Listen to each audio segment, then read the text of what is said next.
For generations, people have been taught to look at African spirituality through a broken lens, a lens polished by outsiders who feared what they could not control and misunderstood what they refused to learn. And nowhere is this more evident than in the story of the Igbo, a people whose spiritual leaders were once the moral backbone, the philosophical architects, the societal protectors, and the ancestral interpreters of their communities. Yet over time, these same figures were labeled dangerous, demonized, or dismissed, not because they had no power, but precisely because their authority threatened the systems that arrived with colonial conquest. So today we ask a question that echoes through forgotten libraries, through stolen manuscripts, through silent shrines and burnt villages. Were Igbo spiritual leaders demonized to strip their authority? To find that answer, we must step into the memory of a people who never needed books to know truth, who never needed validation to know dignity, and who never needed outside institutions to create moral order. Because before any foreign culture labeled the Igbo priesthood as dark, primitive, or inherently evil, the Igbo had already built a world rooted in discipline, justice, spiritual consciousness, and communal harmony. In every village you had custodians of balance,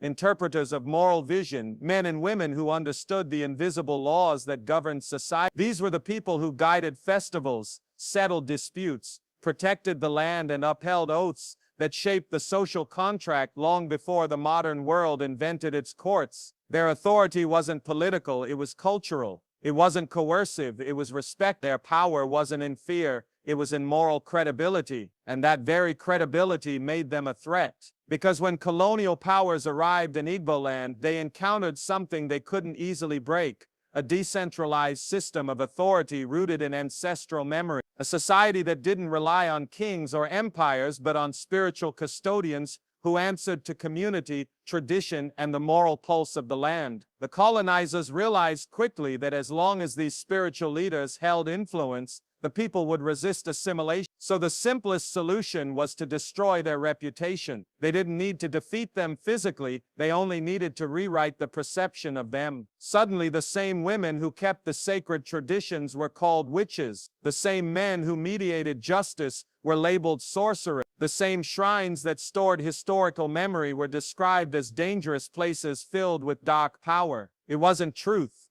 They were strategies. Because once a spiritual figure is mocked, feared, or misunderstood by their own people, their authority collapses without a single weapon being drawn. That is how control works. You do not need to chain a body when you can chain a perception. You do not need to silence a priest when you can silence their credibility. And so the image of the Igbo spiritual leader began to shift. Not through the voices of the people, but through the propaganda of outsiders who needed the destruction of indigenous authority to build their own. But what makes the Igbo story powerful is that even in the face of this demonization, the memory never fully died. The colonizers could ridicule the diviner, but they could not erase his knowledge of herbs, astronomy, seasons, and conflict mediation. They could insult the priestess, but they could not destroy her impact on women's rights, community decisions, and fertility rituals that preserved family lineage. They could burn the shrine, but they could not kill the philosophical foundation beneath it, the belief that every human being has a purpose, every land has a spirit, every promise has weight, and every action has consequence. These were not dark beliefs. They were sophisticated systems of ethics, ecology, psychology, and governance. And the more you study them, the more you realize that the demonization wasn't based on truth.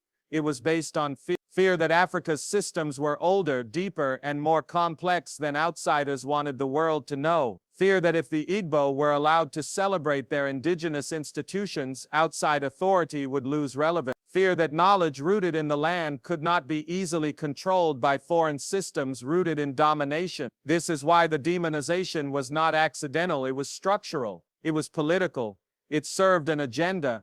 But here is where the motivational fire begins. The truth is rising again. All across the world, people of Igbo descent, whether in Nigeria, in the Caribbean, in the Americas, or in Europe, are beginning to ask the same question: what was taken from us and why? And when you ask that question sincerely, you begin to see the brilliance of what was buried. You begin to understand that the Igbo priest was not a symbol of backwardness, but a psychologist, a mediator, a scientist of the unseen, a keeper of communal health. He was the one who understood what modern society calls energy, emotional resonance, and moral harmony. He was the early version of the counselor, the judge, the healer, the philosopher, and the priestess. She was a socio-political giant in her own right, a challenger of male authority when necessary, a protector of marketplaces, a guardian of women's rights, and the embodiment of ancestral wisdom. These roles were not oppressive, they were empowering. They were not demonic, they were stabilizing. They were not primitive, they were sophisticated. So when you ask, were Igbo spiritual leaders demonized to strip authority? The answer is not only yes, they were rebranded so thoroughly that generations grew up fearing their own heritage. But here's the hope. Every era of suppression eventually creates an era of awakening, and this generation is entering that awakening. People are reading again, researching again, listening again, visiting ancestral sites again, questioning again. And through that questioning, a new form of authority grows. Not the authority of hierarchy, but the authority of knowledge. And knowledge is the one thing no colonial force can permanently kill. The moment a people begin to understand their origins, they begin to understand their power. And when they understand their power, the old chains of psychological control start breaking. That is what the world is afraid of. Not the shrines, not the rituals, not the symbols, but the return of mental liberation. The Igbo have always been a people who combine spirituality with practicality, morality with enterprise, community with individuality. Their spiritual leaders were extensions of this balance. To demonize them was to destabilize the community. To mock them was to fracture the cultural memory. To silence them. A people are easiest to control when their original leaders are recast as villains. And that is exactly how the Igbo lost the guardians who once shaped their moral world. Because when you look closely at the history of colonial encounters across Africa, you notice a repeated pattern. The fastest way to conquer a community was never the gun, the sword, or the chain. It was the narrative. It was the quiet rewriting of perception, the subtle poisoning of identity, the gradual replacement of respect with fear. The Igbo experienced this more painfully than most, because they were a people whose authority didn't rest in a king or a central empire, but in a decentralized system built on elders, priests, diviners, title holders, and spiritually trained women whose influence was woven into every corner of society. These people weren't rulers in the Western sense. They were custodians of balance. They were the interpreters of justice, the keepers of ethics, the ones who ensured harmony between human behavior and the demands of the land. They were the cultural glue that held the community together. That made them powerful, but it also made them vulnerable to targeted destruction. When colonial powers stepped into Igboland, they encountered a society that didn't collapse easily because it wasn't controlled from the top. It was held together by hundreds of small centers of authority, priests in sacred groves, diviners at crossroads, elder councils in open squares, women's assemblies safeguarding markets and families. These figures were deeply respected by the people, so the colonizers understood that to break the society, they had to break those individuals. And the easiest way to break them was not through direct attack, but through character assassination. This is why the first phase of colonial domination was psychological warfare. Shrines were labeled as evil. Priests were labeled as demonic. Diviners were labeled as deceivers. Priestesses were labeled as dangerous women working with dark forces. But none of this labeling reflected the actual role these people played. In reality, these leaders were the protectors of justice, the mediators of conflict, the interpreters of seasonal cycles, the organizers of community rituals, and the philosophers who guided the moral conscience of their villages. Colonizers didn't demonize them because they were harmful. They demonized them because they were influential. They didn't call them evil because of their actions. They called them evil because their authority was rooted in the land, not in foreign institutions. And for colonizers, that was a threat. When you take away a people's trusted leaders, you leave them spiritually blind, morally disconnected, culturally unstable, and psychologically easier to manipulate. And that is exactly what happened. With every insult toward the indigenous priesthood, with every mockery of diviners, with every dismissal of ancestral knowledge, the community's relationship with its own history weakened. Young people began distancing themselves from traditions they no longer understood. Elders struggled to pass down knowledge that had been labeled backward. Over time, the community lost confidence, not in the traditions themselves, but in the people who represented those traditions. And when confidence collapses, authority collapses. This was the real victory of colonial strategy.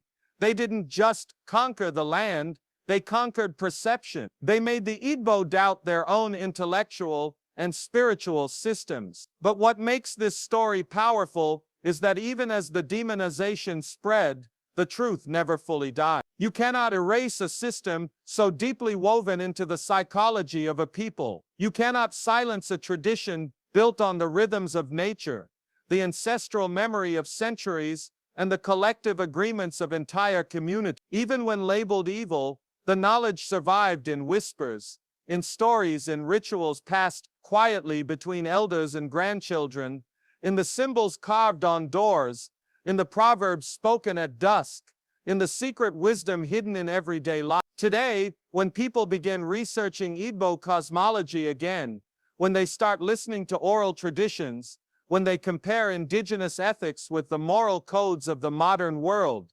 something remarkable happens.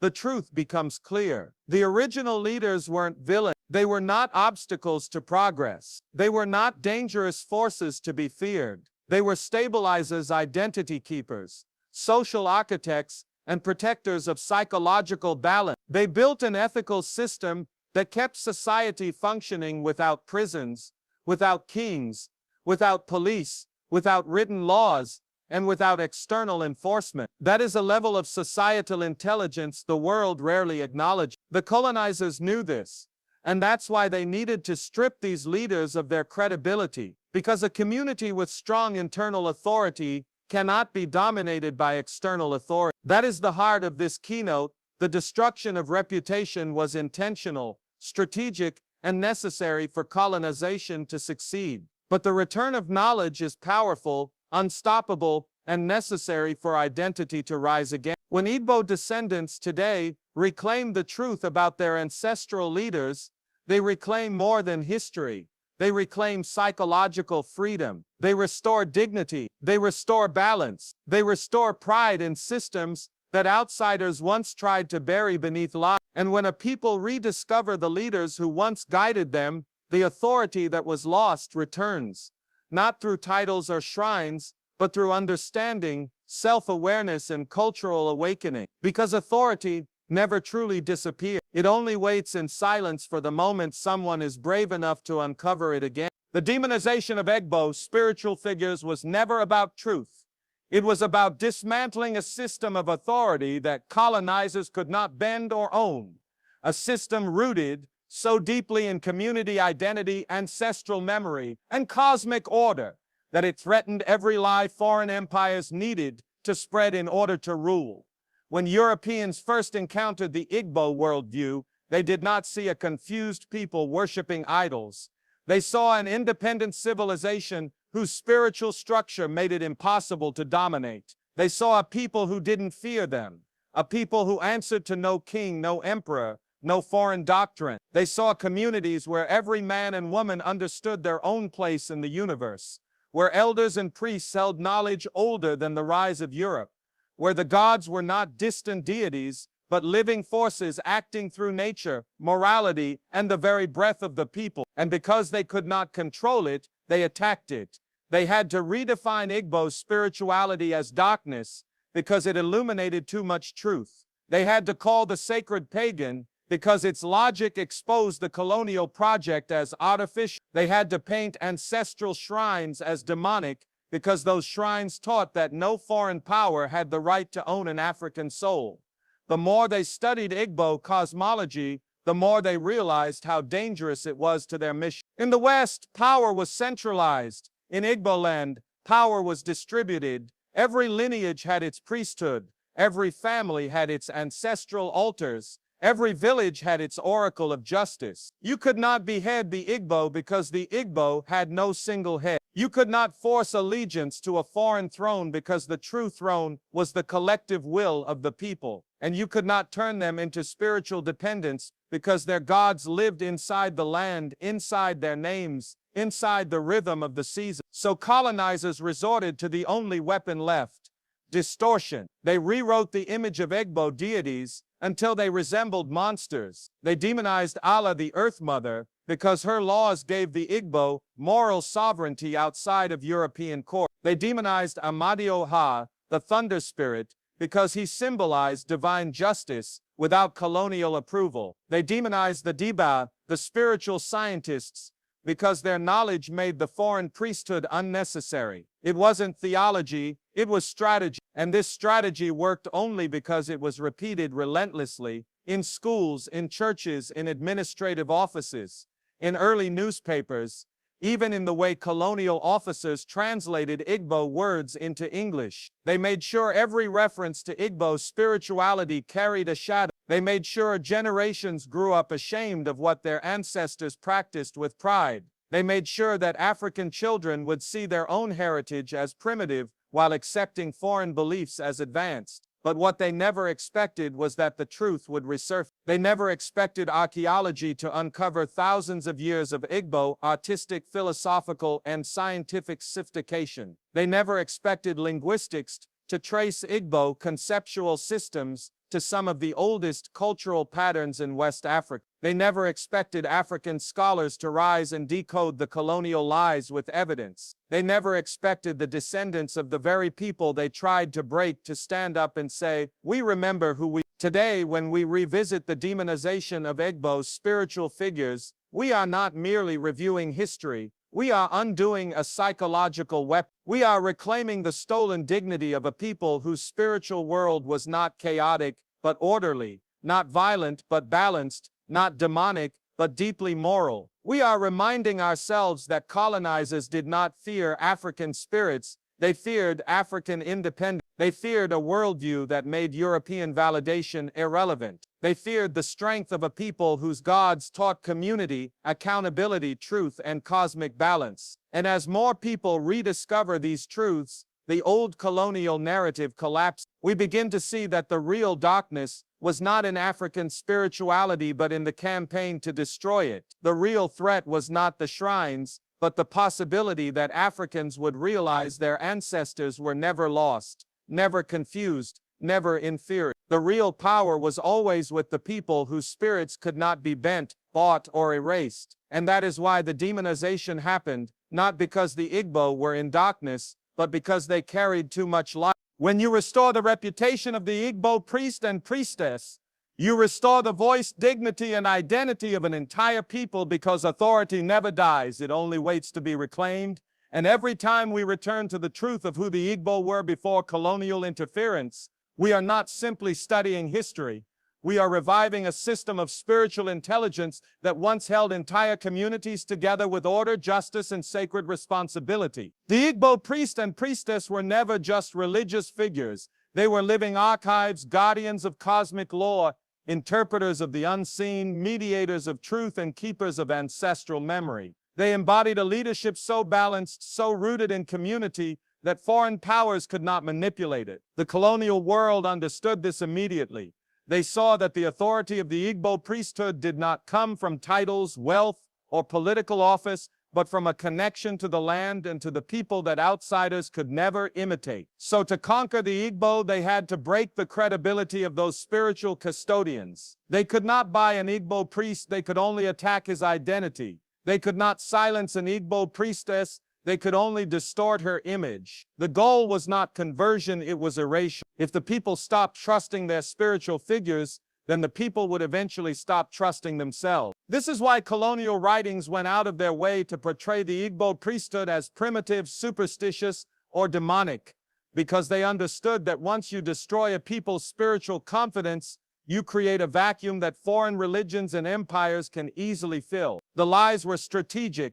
The Dibia became witch doctors, sacred shrines became idols, Powerful goddesses became demons and ancestral rituals were reduced to nonsense in missionary diary. But the truth is that the Igbo priest and priestess operated with a sophistication far beyond what colonizers ever admitted. They were spiritual scientists who studied patterns of nature, human behavior, health, seasons, morality, justice, and cosmic balance long before Europeans set foot in West Africa. They kept the laws of the land. They settled disputes with precision, they advised leaders through divination rooted in thousands of years of observation, and they ensured every person understood their place within the community's moral code. Their authority was collective, earned, and tied to service, not domination. And that is exactly what made them dangerous to an invading force. Reclaiming their reputation today means restoring the truth that colonizers desperately wanted forgotten, that Igbo society functioned on a system of moral intelligence rooted in balance, accountability, and communal responsibility. It means understanding that a people who had no centralized king were not disorganized. They designed a society where spiritual authority flowed through every lineage instead of being trapped in one royal throne. It means remembering that the priest and priestess were the protectors of the community's soul, ensuring that no decision violated Allah, the Earth Mother, or disrupted the harmony of the universe. It means accepting that the knowledge they carried, herbal medicine, ancestral communication, divination logic, psychological healing, social order, was deliberately mislabeled because it threatened colonial rule. And when we unmask these lies, we begin to see that the destruction of Igbo spirituality was not a theological disagreement, but a political weapon. When we restore the priesthood's dignity, we restore the dignity of the people whose identity was built around it. The return of their honor means the return of African intellectual independence. It means recognizing that the Igbo did not wander in spiritual darkness before missionaries arrived. They walked within a system of profound clarity. It means acknowledging that the ancestors were not confused, they were connected. It means rejecting the colonial assumption that anything African must be explained, corrected, or purified by foreign belief systems. And it means giving future generations the right to see themselves as heirs of wisdom, not as inheritors of shame. The moment we lift the colonial filter, we realize that nothing about the Igbo priesthood was ever demonic. It was disciplined, structured, and anchored in natural and cosmic law. Their rituals were coded knowledge, their symbols were philosophies, their shrines were libraries of ancestral memory. To reclaim them is to reclaim the psychological freedom stolen through centuries of distortion. It is to remind the world that the Igbo priest and priestess were not erased. They were buried under narratives designed to crush African confidence. But authority does not vanish, it waits. It waits in the stories whispered by elders in the sacred groves where offerings once burned, in the proverbs that survived forced conversion, in the names that still carry divine meanings, in the rituals remembered by grandmothers, in the knowledge emerging from scholars who refuse to let history remain twisted. Authority waits in the courage of a new generation ready to say out loud what their ancestors knew all along, that their spirituality was never inferior, never chaotic, never evil, but a complete and living system designed to keep their world in balance. And when that realization returns, when the priest and priestess rise again in dignity, the people rise with them, reclaiming not just their past but their future, because no matter how long it sleeps, ancestral authority always wakes when its children are ready.